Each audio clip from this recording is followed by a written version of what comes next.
Hello. So good morning. बऱ्याच दिवसानंतर परत एकदा वेलकम बॅक करत आहे तुमच्या सगळ्यांचं माझ्या मिनी व्लॉगमध्ये.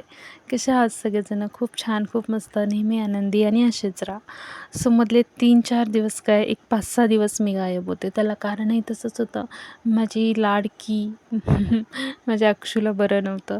सो तुम्ही म्हणताल आता की तू चॅलेंज घेतलं होतं कंप्लीट न करता मध्येच कसं काय गॅप घेतला? बट एक गोष्ट लक्षात ठेवा, आई ही आई असते. सो चॅलेंज ह्या गोष्टी माझ्यासाठी नेहमी दुय्यम स्थानावर होत्या आणि नेहमी त्याच स्थानावर राहतील. सो पहिली प्रायोरिटी तर अर्थात माझ्या मुली आहेत आणि मी तेच केलं. सो इथे मी दुपारी अंतराला जेवण भरवत होते. जेवणामध्ये मस्तपैकी होतं फ्लॉवर बटाट्याची भाजी, गाजर टमॅटोची कोशिंबीर, पोळी. सो नंतर आम्ही पण सगळे जेवलो. नंतर साफसफाई, माझी भांडीच घासायची राहिली होती. सो मी ती पण घासून टाकली नंतर. आणि मला एक सांगा, भांडी लावायला कोणाकोणाला कंटाळा येतो?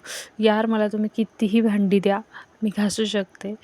बट भांडी लावणं हे खूपच म्हणजे माझ्यासाठी एकदम कंटाळवाणं काम आहे आणि मला ते खरंच नाही आवडत. पण ठीक आहे, तरी मी ते आज केलेलं आहे. सो नंतर इथं येऊन बघते तर ह्या दोघी खेळतच होत्या. ह्या काही झोपल्या नव्हत्या. अर्थात मी ह्यांना जेवण वगैरे करून खायला वगैरे घातलं, पण तरी ह्या झोपल्या नव्हत्या. सो आजचा दिवस तर असाच गेला.